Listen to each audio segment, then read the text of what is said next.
오늘 함께 은혜 받을 말씀 마태복음 6장 9절부터 13절까지입니다. 그러므로 너희는 이렇게 기도하라. 하늘에 계신 우리 아버지여, 이름이 거룩히 여김을 받으시오며 나라가 임하시오며 뜻이 하늘에서 이루어진 것 같이 땅에서도 이루어지이다. 오늘 우리에게 일용할 양식을 주시옵고 우리가 우리에게 죄 지은 자를 사하여 준 것 같이 우리 죄를 사하여 주시옵고 우리를 시험에 들게 하지 마시옵고 다만 악에서 구하시옵소서. 나라와 권세와 영광이 아버지께 영원히 있사옵나이다. 아멘. 여러분들을 축복합니다. 지지난주부터 기도에 관한 말씀을 나누고 있는데, 특별히 전주는 이대교에서 함께 연합으로 예배를 드렸는데, 그때 전한 말씀이 이제 본격적으로 주님이 가르쳐 주신 기도, 그 기도의 가르침을 나누고 있습니다. 특히 주님이 가르쳐 주시는 기도 가운데 하늘의 계시라는 이 문장 가운데, 이 표현 가운데 담겨있는 뜻을 살펴보므로 우리가 기도에 관한 가르침을 받았습니다. 하늘의 계신이라는 이 표현은 단순히 하나님이 하늘의 어느 처소에 계신다는 의미가 아니라, 하늘의 계신이라는 표현 속에는 창조주 하나님이라는 의미가 담겨있다. 그래서 우리가 기도할 때 창조주 하나님께 기도한다는 것을 기억하면서 기도하고, 또 우리가 기도할 때 창조주 하나님을 경험하게 된다라는 가르침을 받았습니다. 또 하늘에 계신이라는 표현 속에 담겨있는 의미는 보이지 않는 하나님, 영으로 계시는 하나님을 표현하는 것인데, 그 표현은 결국 보이는 세계, 보이지 않는 세계를 통치하시고 경영하시는 하나님을 표현한다는 것입니다. 그러니까 보이는 세계와 보이지 않는 세계를 통치하시고 경영하시는 하나님께 우리가 기도하는 것이고, 또 우리가 그런 기도를 주님 앞에 드릴 때, 하나님 앞에 드릴 때 그 보이지 않는 세계, 보이는 세계도 통치하시고 경영하시는 하나님을 경험하게 된다는 것입니다. 또 하나 하늘에 계신이라는 표현 가운데 의미는 모든 것을 이렇게 수용하고 계시는, 그 하늘이 행성들을 품고 있지 않습니까? 모든 것을 품고 있듯이 이 하늘에 계신이라는 표현 속에는 모든 것을 품고 계시고 수용하시고 또 하나 되게 하시는 하나님이라는 의미가 거기에 내포되어 있다, 그렇게 말씀드렸어요. 특히 하늘이라는 그 모양도, 하늘 자체도 구의 형태를 가지고 있는데, 그 공의 모양, 구의 형태를 가지고 있는 이유는 하나님의 그 속성 가운데 모든 것들을 하나 되게 하시는 그 이론론적 관점을 우리에게 허락하신다는 거예요. 그러니까 우리가 하나님 앞에 기도하게 될 때 모든 것을 하나 되게 하시는 하나님, 모든 것을 수용하시는 하나님을 경험할 뿐만 아니라 우리가 이론론적 사고를 갖게 된다는 것입니다. 그래서 하늘에 계신이라는 표현 속에는 그런 깊은 의미가 담겨있기에 우리가 그것을 기억하고 그렇게 기도하게 되면 그 하나님께 기도하는 것이요, 그 하나님을 경험하게 된다는 것입니다. 또한 두 번째, 아버지여라는 표현 속에는 예수 그리스도로 말미암아 이제 그저 창조주와 피조물의 관계가 아니라 양자의 영을 허락받아서 아버지, 아빠, 아버지라고 부를 수 있는 관계가 설정되었다는 거예요. 그러니까 아버지여라는 표현 속에는 하나님이 우리 아버지 되어졌다는 사실을 우리에게 말씀하고 있는 거예요. 정말 은혜로 받아들일 수밖에 없는 그런 표현이에요. 하나님이 우리 아버지가 된다는 것입니다. 또 아버지여라는 표현 속에는 아버지와 자녀가 닮아가는 것처럼 하나님의 마음을 우리가 알아가고 닮아가진다는 것입니다. 하나님과 온전히 하나 되어진다는 의미의 아버지라는 것입니다. 또한 아버지라는 표현 속에 담겨있는 의미는 상속자가 되어졌다는 의미입니다. 단순히 자녀만 된 것이 아니라 하나님의 모든 것들을 상속하는 뿐만 아니라 나의 후대에게도 그것을 상속으로 물려줘야 되는 그런 권세와 또한 책임을 부여받았다라는 의미가 하늘에 계신 우리 아버지여라는 표현 속에 담겨있는 의미라고 말씀드렸습니다. 오늘은 주님이 가르쳐 주신 기도 그 두 번째 시간인데, 이름이 거룩히 여김을 받으시오며, 그 문장 속에, 이 표현 속에 정말 많은 의미가 담겨 있다는 것을 우리가 주제할 필요가 있습니다. 이름은 왜 우리에게 허락될까? 이름이라는 사전적 의미는 다른 것과 구별하기 위해서 사람이나 사물, 현상 등에 붙여서 부르는 기호가 이름이에요. 다른 것과 구별하기 위해서 사람이나 사물, 현상 등에 붙여 부르는 기호다. 그런 의미를 가진 그 이름을 하나님이 우리에게 이름으로 주셨다는 거예요.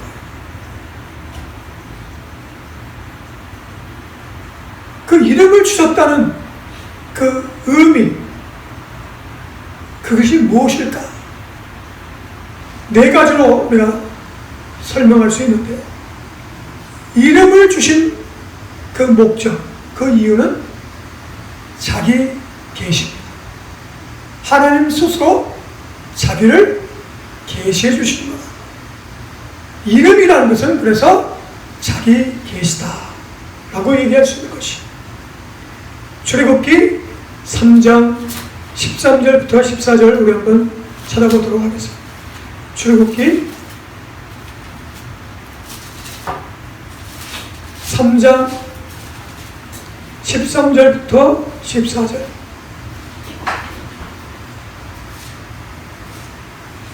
모세가 하나님께 아뢰되 내가 이스라엘 자손에게 가서 이르기를 너희 조상의 하나님이 나를 너에게 보내셨다 하면 그들이 내게 묻기를 그의 이름이 무엇이냐 하리니 내가 무엇이라고 그들에게 말하리이까? 하나님이 모세에게 이르시되 나는 스스로 있는 자이니라. 또 이르시되 너는 이스라엘 자손에게 이같이 이르기를 스스로 있는 자가 나를 너에게 보내셨다 하라. 모세가 이집트에서 종노릇하고 있는 이스라엘 백성들에게 하나님의 명령을 받고 가는데, 모세가 그런 얘기를 할 때 누가 너를 보냈냐 하면은 제가 어떻게 하나님을 설명해야 됩니까? 라고 할 때 하나님이 자기의 이름을 얘기해 주세요. 어떤 이름을 허락하셨죠? 스스로 있는 자다.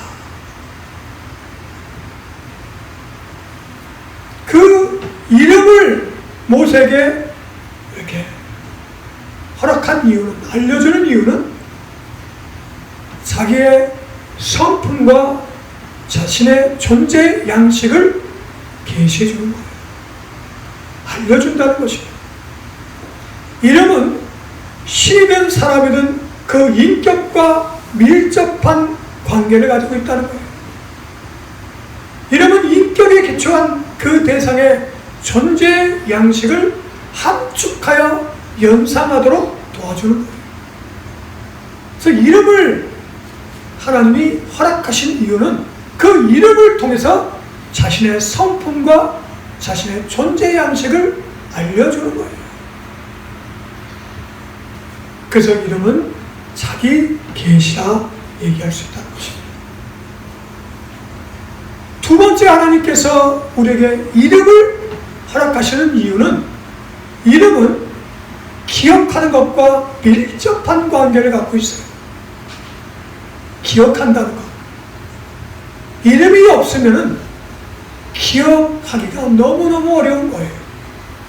어떤 사물에 대해서 이름이 붙여지지 않으면 기억한다는 것은 거의 불가능할 수 있어요. 이름은 기억하는 데서 기본이 되는 조건이에요. 이름은 대상과 사건을 이미지화하여서 기억하도록 돕는다는 것입니다.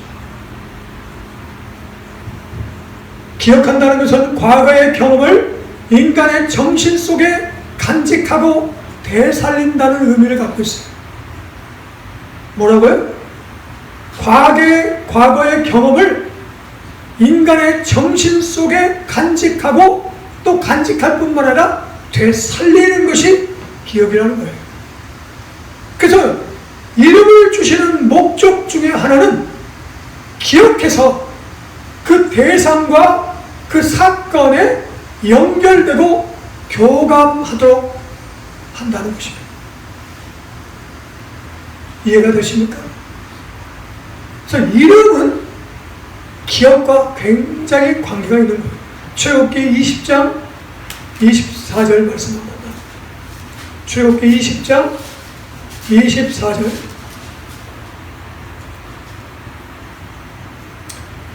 내게 토단을 쌓고 그 위에 내 양과 소로 내 번제와 화목제를 드리라. 내가 내 이름을 기념하게 하는 모든 곳에서 내게 임하여 복을 주리라. 기념한다는 건 뭐예요? 기억한다는 거예요. 그러니까 기억하는 것을 통해서 어떻게 된다는 거예요? 하나님이 그곳에 임한다는 거예요. 그리고 복을 주시겠다는 거예요. 자, 하나님은 보이지 않는 하나님이에요. 근데 그 하나님의 그 이름을 통해서 하나님을 기억하면은 어떻게 돼요? 그 하나님과 연결이 된다는 것입니다. 연결될 뿐만 아니라 교감이 된다는 거예요. 주중에 우리 자녀들이 각기 다른 처소에 일터에서 또 생활하는 환경에서 살고 있죠. 눈에 보이지 않지만 내가 우리 아이를 떠올릴 때 먼저 뭘 떠올리죠? 이름부터 떠올려요. 이름을 떠올리면은 이미지화된 우리 아이들의 모습이 연상이 되고 그 연상되어지는 그 과정, 그 시간만큼은 어떻게 되는 거예요? 그 우리 아이와 연결되어지고 교감하고 있는 거예요. 그 상대가 내가 생각하고 있냐 생각하고 있지 않냐는 문제가 되지 않고 그 존재와 우리 아들이라는 존재와 나는 기억하는 걸로 인해서 이미 연결되어 있고 어떻게 되는 거예요? 교감도 하고 있는 거예요. 그러니까 기억이라는 것은 정말 은혜 중에 은혜예요. 특별히 기억과 연결되는 이 상상력이라는 것은 인간에게 허락하신 은사 가운데 아주 가장 타고난 은사가 아닐까 저는 생각해요. 상상력을 통해서 우리는 시공을 초월해요. 시간과 공간을 초월하는 거예요. 이 상상한다는 건 다 기억을 바탕으로 하는 거예요. 기억이 없으면 상상할 수가 없는 거예요. 그래서 이름을 주신 이유는 어떻게 해요? 기억하도록. 단순히 저장만 한다는 그런 기억이 아니라 기억하는 건 어떻게 해요? 새긴 것을 되살려서 연결되고 교감하도록 하는 거예요. 그러니까 하나님의 이름을 늘 기억해야 되는 거예요. 하나님을 기억해야 해요. 세 번째 이름을 주시는 그 목적, 그 이유는 부르고 또 반응하게 함으로 관계를 맺고 그 관계를 지속하게 하기 때문에 이름을 주시는 거예요. 예레미야서 33장 2절 3절. 예레미야서 33장 2절 3절.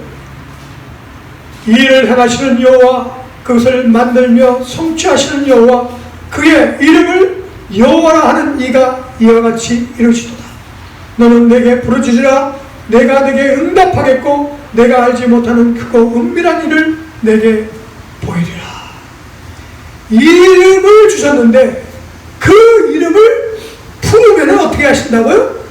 응답하신다는 거예요. 그러니까 이름이라는 것은 부르고 부른 것에 의해서 반응한다는 거예요. 그래서 어떻게 돼요? 관계를 맺고 그 관계를 지속하도록 하는 효과를 갖고 온다는 거예요. 그래서 이름이라는 것이 너무너무 중요한 거예요. 그래서 이름이 없는 것은 존재하지만 사실 존재한다고 얘기할 수 없을 만큼 효과가 없는 거예요. 가치를 드러낼 수가 없는 거예요. 이름이 부여되어질 때 의미가 되고 가치가 부여된다는 거예요. 그래서 하나님께서 우리에게 이름을 주신 것입니다. 네 번째는 이름을 우리에게 허락하신 이유는 어떤 존재의 이름을 아는 자는 누구든지 그 이름에 관한 힘을 행사할 수 있다는 거예요. 굉장히 중요한 말입니다. 어떤 존재의 이름을 아는 자는 누구든지 그 이름에 관한 힘을 행사할 수 있다. 자, 사도행전 4장 12절. 사도행전 4장 12절. 다른 이로서는 구원을 받을 수 없나니 천하 사람 중에 구원을 받을 만한 다른 이름을 우리에게 주신 일이 없음이라 하였더라. 이름을 주셨는데 그 이름이 뭐예요? 구원받게 하는 이름이라는 거예요. 우리가 늘 얘기해서 어떤 은행에 지점장이 있다면 지점장 밑에 지점장 대리가 있죠. 그 지점장 대리는 지점장의 이름이 각인된 도장을 갖고 있어요. 그래서 지점장을 대신해서 결제권을 행사해요. 그게 바로 그 이름이 가지고 있는 힘이에요. 힘. 그러니까 이름을 하나님이 허락하셨다는 것은 그저 그냥 자기를 계시하는 것으로 또 기억을 통해서 연결되고 교감하는 것, 또 부르고 반응해서 관계를 맺는 것, 그 정도로 끝나는 것이 아니라 이름을 주심으로 어떻게 해요? 이름을 받은 자가, 이름을 아는 자가 그 이름이 가지고 있는 권세와 능력을 행사할 수 있게 된다는 것입니다. 이 굉장한 은혜인 거예요. 하나님의 이름을 우리가 제대로 알아야 되는 거예요. 그냥 기억한다는 것이 아니라 그 이름, 그분의 존재를 경험하게 되면 그분이 가지고 있는 이름을 가지고 이름이 지니고 있는 그 힘과 그 권세를 우리가 사용할 수 있게 된다는 것입니다.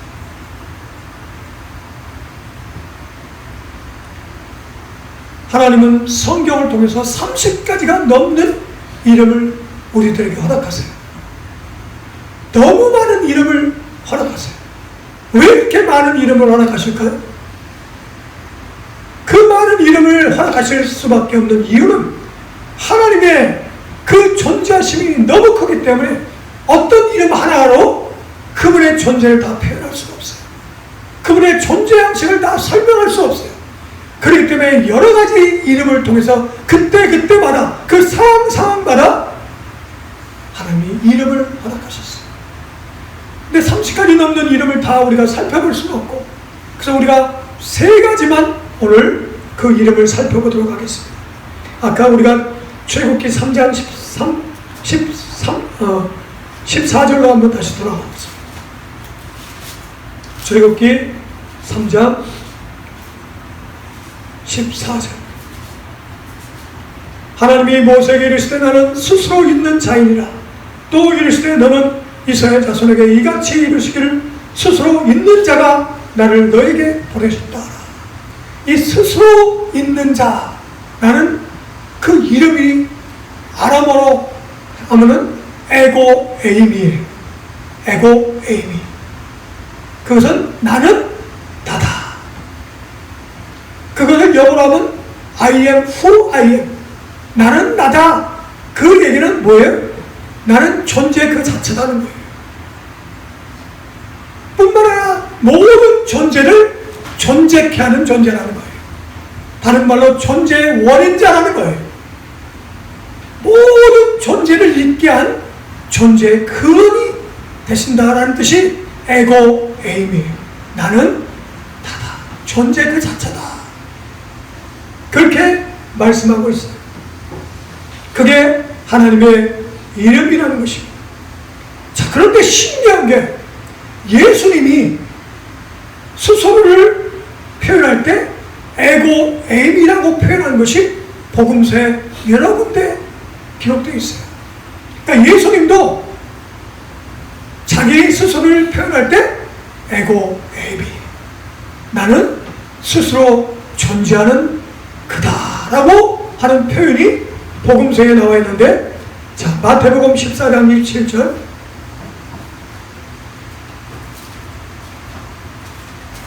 마태복음 14장 27절.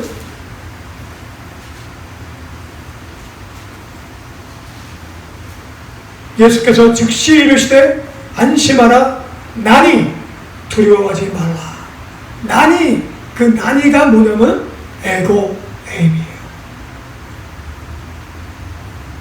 모세에게 나타나셔서 나는 스스로 있는 자다, 에고에임이다 라고 한 표현을 예수님이 복음서에서 제자들에게 에고에임이라고 자신을 표현하고 있어요. 그러니까 예수님이 하나님 자신이라는 거예요. 그 이름을 지금 우리에게 허락하시는 거예요. 그 이름을 통해서 뭐라고요? 자기 자신을 계시해 주시고 기억하도록 하시고 또 뭐라고요? 부르고 또 반응해서 관계를 맺게 하시고 또 그 이름을 사용할 수 있는 권한과 권세와 능력을 허락하시려고 그 이름을 주신다는 거예요. 스스로 있는 자 에고에임이. 마가복음 6장 50절에도 또 요한복음 6장 20절에도 예수님이 에고에임이라는 이름을 표현하세요. 두 번째 우리가 살펴볼 이름은 출애굽기 3장 15절. 출애굽기 3장 15절. 하나님이 또 모세에게 이르시되 너는 이스라엘 자손에게 이같이 이르기를 너희 조상의 하나님 여호와 곧 아브라함의 하나님, 이삭의 하나님, 야곱의 하나님께서 나를 너에게 보내셨다 하라. 이는 나의 영원한 이름이요 되도록 기억할 나의 칭호니라. 뭐라고요? 나의 영원한 이름이요 대대로 기억할 나의 칭호다 라고 하면서 어떤 이름을 줬어요? 아브라함의 하나님, 이삭의 하나님, 야곱의 하나님. 누구의 이름을 붙여서 또 하나님을 자기 이름이라고 말씀하세요. 참 독특하죠? 왜 그러셨을까? 왜 아브라함의 하나님, 이삭의 하나님, 야곱의 하나님이 자기의 이름으로 소개하실까요? 그 영원한 이름으로 대대로 기억할 이름으로 그 이름을 주신 그 이유는 뭘까요? 그것은 아브라함의 하나님, 이삭의 하나님, 야곱의 하나님이라는 그 이름은 역사를 사람과 함께 경영하시는 하나님으로 계시해주고 있는 거예요. 잘 기억해요. 아브라함의 하나님, 이삭의 하나님, 야곱의 하나님이라는 이름은 어떤 의미를 갖고 있냐? 역사를 사람과 함께 경영하시는 하나님으로 우리에게 가르쳐주고 싶어 하시는 거예요. 아브라함을 택해서 아브라함으로 끝나는 것이 아니라 아브라함의 대를 이어서 이삭의 대를 이어서 야곱이 계속 그렇게 간다는 것은 역사를 주관하시는 하나님일 뿐만 아니라 그 역사를 누구와 함께 하겠다는 거예요? 사람과 함께 하시겠다는 거예요. 역사를 통해서 하나님의 뜻을, 하나님의 계획을 사람과 함께 실현하기를 원하시는 하나님이라는 것을 우리에게 알려주고 있는 거예요.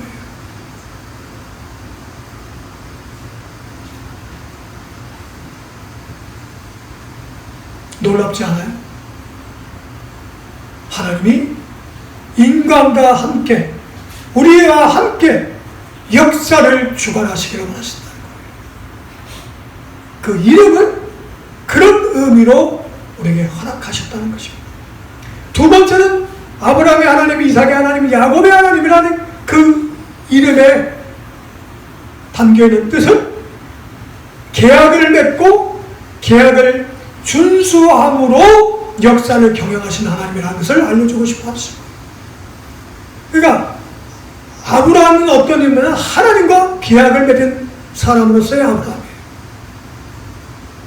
이삭은 똑같이 아브라함처럼 하나님과 계약을 맺은 사람이에요.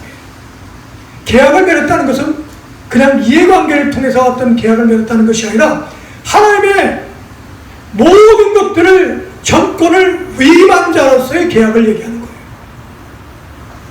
내가 너를 택하였으니 너는 모든 사람의 믿음의 조상이 되라, 복의 근원이 되라 라는 그 계약을 맺은 거예요. 그 계약이 이삭을 통해서 또 체결되어지고 야곱을 통해서 또다시 계속 계약이 연결되어져서 계승되어지는 거예요. 그러면 오늘 우리도 어떻게 되는 거예요? 하나님과 계약관계로서 하나님의 그 뜻을 우리가 실현시켜야 되는 계약의 대상자가 되어야 된다는 거예요. 그래서 우리가 하나님의 이름을 부른다는 것은 아브라함의 하나님, 이삭의 하나님, 야곱의 하나님, 그 다음에 아몽철의 하나님이 되어야 된다는 거예요.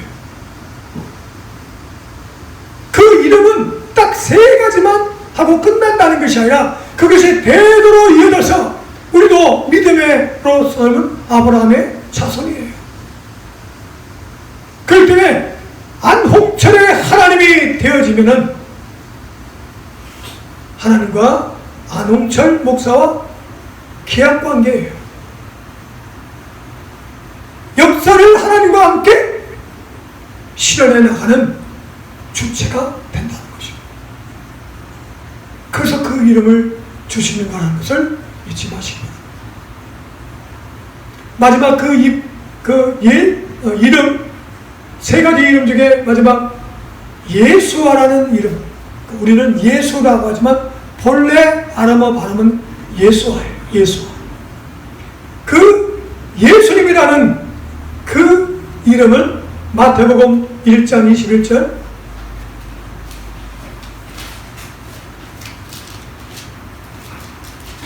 마태복음 1장 21절, 아들을 낳으리니 이름을 예수라 하라. 이는 그가 자기 백성을 그들의 죄에서 구원할 자이심이라 하니라. 자기 백성을 그들의 죄에서 구원할 자다. 자, 그런데 죄에서 구원한다는 그 의미가 어떤 의미인지 우리가 알아야 돼요. 그 죄에서 구원한다는 말은 세 가지 의미를 포함하고 있는데, 하나는 죄를 짓게 하는 동기로부터 우리를 구원하겠다는 거예요. 죄를 짓게 하는 동기가 뭐예요? 자, 야고보서 1장 15절. 야고보서 1장 15절 욕심이 잉태한즉 죄를 낳고 죄가 장성한즉 사망을 낳느니라. 죄를 짓게 하는 동기가 뭐예요? 욕심이에요. 그러니까 죄에서 우리를 구원하신다는 말은 죄를 짓게 하는 동기, 곧 탐심으로부터, 욕심으로부터 우리를 해방시켜 주신다는 거예요. 예수라는 이름을 우리가 알게 되어지면은 그 예수라는 이름을 우리가 사용할 수 있는 권세, 그 능력이 부여되면은 어떻게 된다고요? 죄로부터, 그 곧 죄를 짓게 하는 동기, 욕심으로부터 자유로워질 수 있다는 거예요. 예수님의 이름이 그런 힘과 능력을 허락하신다는 거예요. 그 다음에 죄를 짓게 하는 동기가 있다면 죄가 가지고 있는 권세와 힘이 있어요. 죄를 짓게 되면 죄를 짓는 것으로 끝나는 것이 아니라 그 죄가 권세를 가져요. 그러니까 죄를 짓지 말아야 돼요. 무서운 거예요. 그냥 죄를 지면 죄를 졌다라는 어떤 낙인만 찍는 게 아니라 죄가 가지고 있는 권세가 있는데, 자, 로마서 7장 22절 23절, 로마서 7장 22절 23절 시작. 내 속으로는 하나님의 법을 즐거워하되 내 지체 속에서 한 다른 법이 내 마음의 법과 싸워 내 지체 속에 있는 죄의 법으로 나를 사로잡는 것을 보는도다. 죄라는 것이 뭐예요? 죄라는 것이, 이게 죄다라고 하는 것은 무엇인가 판단 기준이 있었다는 거예요. 그 기준이 뭐예요? 그게 법이에요, 법. 이것이 죄다라고 하는 것은 법률적 용어예요. 법이 있어야 그게 죄가 되는 거예요. 근데 죄를 짓게 되면은 어떤 법이 작동하느냐? 죄의 법이 작동하는 거예요. 그 죄의 법 자체가 우리를 속박해버려요. 그게 권세의 권세.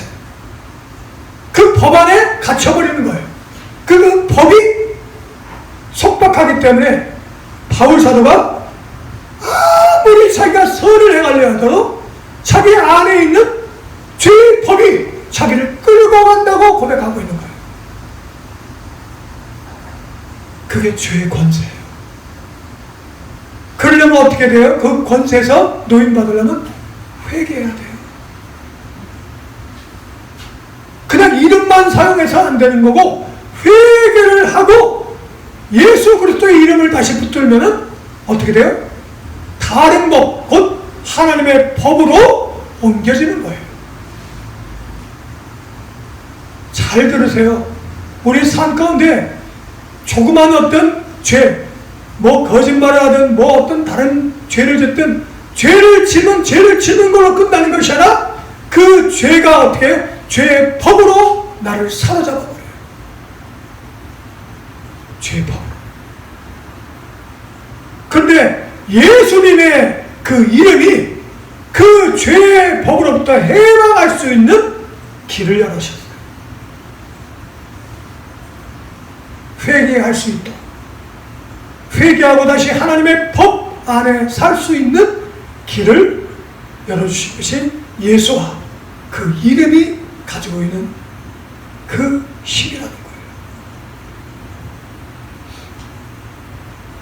또 하나는 죄의 결과, 죄에서 구원했다는 것은 죄의 동기와 죄가 가지는 권세뿐만 아니라 죄의 결과로부터 구원했다는 의미인데, 죄의 결과는 로마서 6장 23절 시작. 죄의 싹은 사망이요 하나님의 은사는 그리스도 예수 우리 주 안에 있는 영생이라. 그러니까 죄에서 구원하셨다라는 의미는 세 가지를 우리가 함께 생각해야 돼요. 동기로부터, 또 죄의 권세로부터 뿐만 아니라 죄의 결과는 뭐예요? 사망. 죄를 짓게 되면 어떻게 돼요? 반드시 사망에 이르게 된다는 거예요. 왜? 죄의 싹은 사망이라고 하나님이 그 법을 정해놓으셨어요. 그러니까 어떤 어떤 사소한 죄를 져도 그의 싹은 뭐예요? 그 대가는 사망에 올 수밖에 없어요. 그러니까 조그만 죄라고서 가볍게 생각하면 안 되는 거예요. 죄는 조그만 죄, 큰 죄가 따로 없어요. 모든 죄는 사망을 갖고 오게 되어 있어요. 그런데 그 사망으로부터 건져내게 하는 그게 예수와 예수님의 이름이라는 거예요. 그러니까 예수님의 이름을, 예수님하고 이름을 부른다고 되는 게 아니라, 이름을 주신 목적 아까 얘기했죠. 하나님의 이름은 하나님의 성품과 존재의 양식을 알게 하는 거고, 기억함으로 연결되게 하고, 부름으로 관계를 맺게 하고, 어떻게 돼요? 또 그 이름을 알게 되므로 그 이름의 능력과 권세를 지니게 되는 그 네 가지 특성을 얘기했는데, 그 예수와라는 이름을 우리가 예수님의 이름을 볼 때 이 네 가지가 우리 삶에서 경험되어지고 그 이름을 알게 되어질 때 어떻게 돼요? 죄의 결과인 사망으로부터 건진받게 된다는 거예요. 그러니까 아무것도 안 해도 나는 예수님이 나를 위해서 십자가에 못 박혀 죽으셨어, 그래서 나는 구원받았어, 이래갖고 구원되어지는 게 아니라는 거예요. 착각하지 마세요. 많은 그리스도인들이 그냥 예수님 믿으면 예수님의 십자가에서 모든 것을 이루셨으니까 나는 아무것도 안 해도 예수님이 나를 구원해 주셨다, 죄로부터 우리를 구원해 주셨다, 이렇게 생각하는데 천만의 말씀이에요. 이름을 알아야 돼요. 머리로 안다는 게 아니라 머리뿐만 아니라 모든 삶에서 그 이름을 경험해야 돼요. 그분의 이름으로 계시해 주시는 그분의 성품을 경험해야 되고, 그분의 존재 양식을 경험해야 되고, 기억함으로 늘 연결되음으로 인해서 그분을 경험해야 되고, 부르고 응답하시는 그 관계를 통해서 그분을 경험해야 되고, 또 어떤 거예요? 그분의 이름이 갖고 있는 그 가치와 능력과 권세가 어떠함을 삶에서 경험해 본 자만이 그 이름을 통해서 죄에서 구원받게 되어지는 그 과정을 경험하게 된다는 것입니다.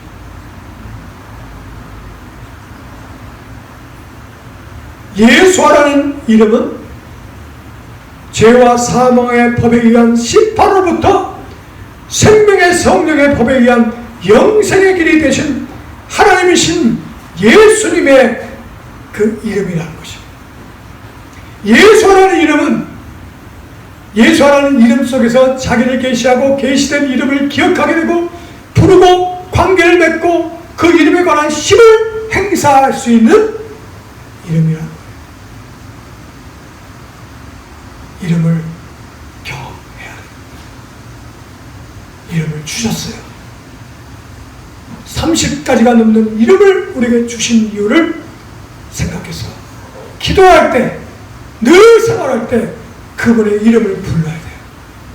이름을 통해서 드러내시는 그분의 성품을, 그분의 존재 양식을 배워가야 돼요.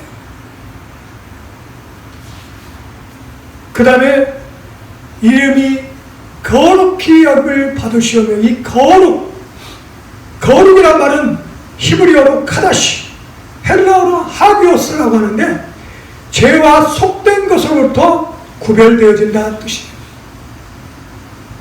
거룩의 내적 상태는 정결함과 순결함이에요. 그러니까 거룩의 시작은 어떻게 해요? 정결함과 순결함이에요. 구별되어지는 것이기 때문에, 죄와 속된 것으로부터 구별되어지는 것이기 때문에 정결함과 순결함이에요. 거룩의 목적은 뭐예요? 그냥 정결함과 순결함으로 있는 게 목적이 아니라, 그것은 거룩의 시작이라면 거룩의 완성은 뭐냐? 정결함과 순결함을 기초한 하나님의 뜻, 곧 하나님의 공의를 이 땅 가운데 충만하게 하기 위한 게 거룩이에요. 이해돼요? 우리가 거룩해야 될 이유는 그저 세상과 속된 것으로부터 나를 지키기 위해서, 정결하고 순결하기 위해서 우리에게 거룩하라고 하신 게 아니라 거룩의 진정한 목적은 뭐예요? 정결함과 순결함을 기초로 해서 이 땅 가운데 하나님의 뜻과 공의를 충만하게 하기 위해서 거룩하게 하신 거예요.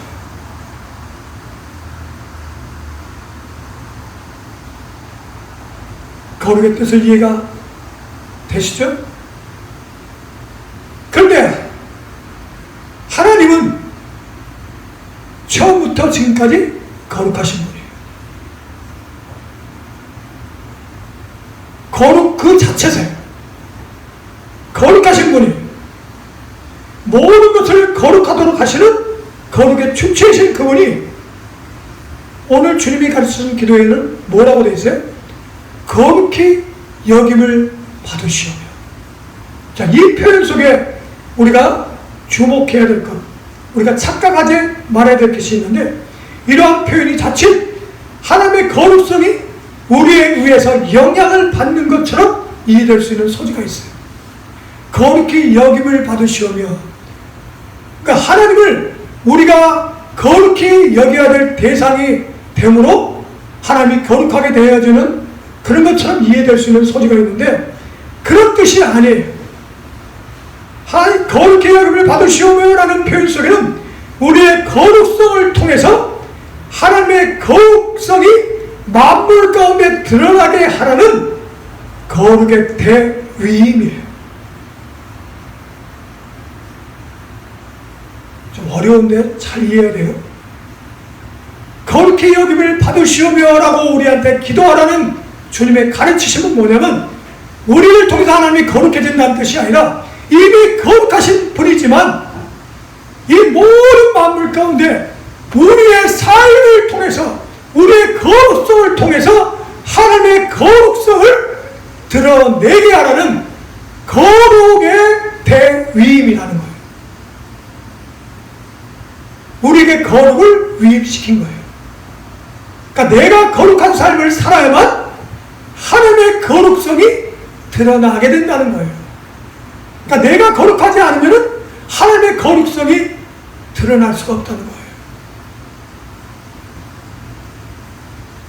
거룩의 목적이 하나님의 뜻이 우리의 정결함과 순결함을 통해서 이 땅 가운데 실현되는 것이라면, 그 목적을 실현시키는 거룩의 동력은 뭐냐? 우리들의 착한 행실. 우리의 착한 행실을 통해서 우리의 거룩이 드러날 뿐만 아니라 하나님의 거룩성이 드러난다는 거예요. 하나님이 거룩히 여김을 받게 된다는 거예요. 근데 오늘날 많은 그리스도인들은 자신의 삶이 거룩한 삶으로 드러나야만 하나님이 거룩해진다는 것을 잊어버렸어요. 그냥 하나님은 거룩한 분이다, 거룩하신 하나님하고 찬미만 하고 있어요. 근데 이 세상 사람들은 하나님의 거룩성을 볼 기회가 없어요. 하나님의 거룩성을 누굴 통해서 봐야 돼요? 우리들을 통해서 하나님의 거룩성이 보여져야 되는 거예요. 근데 우리의 삶은 개판으로 살면서 하나님을 아무리 거룩하다 얘기해도 세상 사람들은 하나님의 거룩성을 경험할 수가 없는 거예요. 거룩의 완성은 우리의 착한 행실이에요. 마태복음 5장 16절, 마태복음 5장 16절, 이같이 너희 빛이 사람 앞에 비치게 하여 그들로 너희 착한 행실을 보고 하늘에 계신 너희 아버지께 영광을 돌리게 하라. 착한 행실을 보고 하늘에 계신 너희 아버지께 영광을 돌리게 하라. 그 말이 뭐예요? 너희 착한 행실을 통해서 하나님의 거룩성을 보이라는 뜻이에요. 하나님이 어떻게 영광을 받을 수 있나요? 우리의 착한 행실을 통해서. 우리의 착한 행실이 우리의 거룩함이기 때문에 우리의 착한 행실을 통해서 하나님의 거룩성이 드러나니까 영광을 받게 된다는 거예요. 사도행전 10장 38절,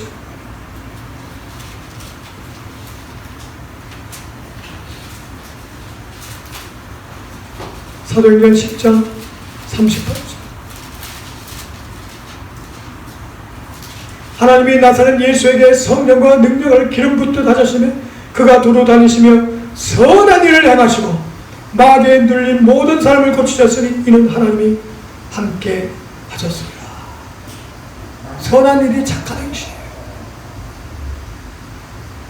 성령과 능력을 기름 붓듯 하셨으며 그가 두루 다니시며 선한 일을 착한 행실을 행하시고 마귀에게 눌린 모든 사람을 고치셨으니 이는 하나님이 함께 하셨습니다. 그것을 통해서 예수님의 그 삶을 통해서 착한 행실을 통해서 선한 일을 하시는 것을 통해서 하나님의 하나님 되심이 드러난다는 거예요. 하나님의 거룩성이 드러난다는 거예요. 하나님이 거룩히 여김을 받게 되는 길은 우리의 착한 행실을 통해서라는 것을 잊지 마시기 바랍니다.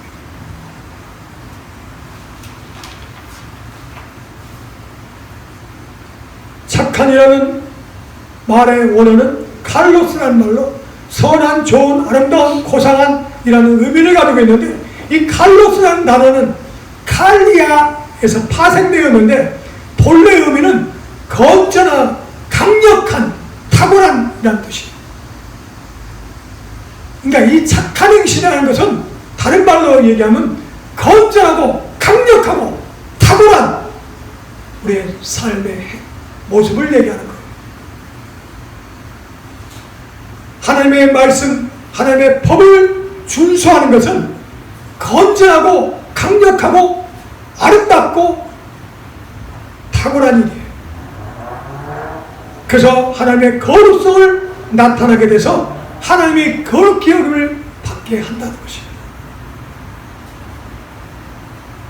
우리 성도들의 삶, 우리 자녀들의 삶이 건전하고 아름답고 강력한 이 탁월한 삶이 되어야 돼요. 그 삶은 뭐예요? 하나님의 뜻대로 사는 삶이에요. 하나님의 말씀, 하나님의 그 법을 지키며 사는 거예요. 누누이 얘기했어요. 하나님의 법을 지킨다는 것은 세상 법, 하나님의 법을 구별짓지 마세요. 교통 신호도 정말 잘 지켜야 돼요. 사소한 것도 지켜야 돼요. 인간이 제정한 법도 안 지키면서 하나님의 법을 지킨다? 그 말이 안 되는 거예요. 그래서 방역수칙을 잘 지켜야 돼요. 뭐 교회를 핍박한다, 이 정부가 예배를 못 드리게 한다 해서 교회를 핍박한다, 이렇게 얘기하는 분들도 있는데 물론 그들은 그렇게 얘기할 수 있어요. 받아들일 수 있어요. 근데 정말 교회를 핍박하기 위해서 방역지침을 세우고 비대면 예배를 드리라고 하는 걸까요? 아니에요.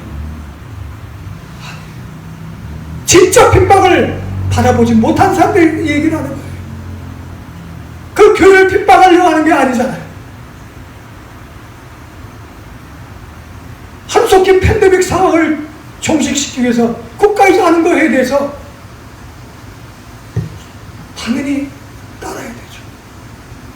그것도 하지 않으면서 하나님의 법을 지킨다? 거짓말이에요.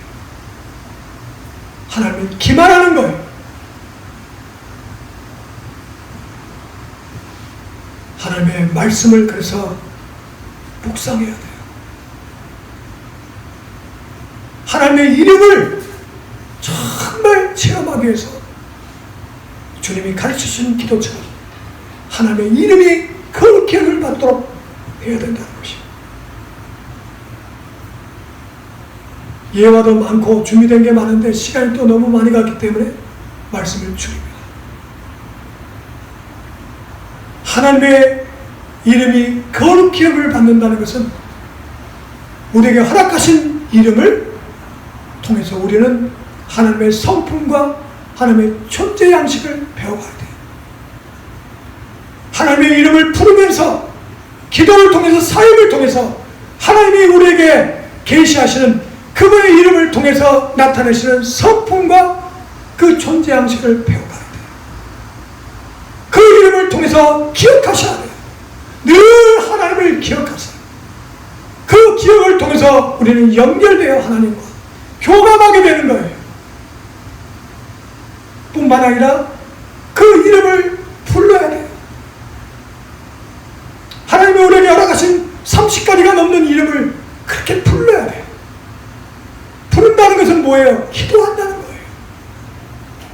기도하면서 그 이름을 부를 때 하나님이 우리와 관계를 맺고 우리가 소통한다는 거예요. 또 한 가지 뭐예요? 이름이 가지고 있는 그 권세, 능력, 힘을 체험할 수 있도록 우리에게 그 이름을 허락하셨기 때문에 그 이름을 가지고 권세를 행하는 자의 삶을 살아야 돼요. 그 이름을 거룩히 여김을 받게 하는 것은 뭐예요? 우리의 착한 행실을 통해서 하나님의 이름이 거룩히 여김을 받게 된다는 사실을 잊지 마시기 바랍니다. 하나님은 우리에게 거룩을 위임하셨어요. 하나님의 거룩함을 우리에게 드러내라고 거룩을 위임하셨다는 것을 잊지 마시기 바랍니다. 우리의 착한 행실 곧 하나님의 법대로 살아가는 삶을 통해서 하나님의 이름이 거룩히 여김을 받는다는 것을 오늘 마음에 각인하시고 한 주간 동안 하나님의 법대로 살아서 그 착한 행실을 통해서 하나님의 이름이 거룩히 여김을 받게 되는 복이 우리 모든 성도와 또 자들의 삶에 함께 하시기를 간절히 소원합니다. 기도합니다. 사랑의 아버지 하나님, 오늘도 거룩한 종의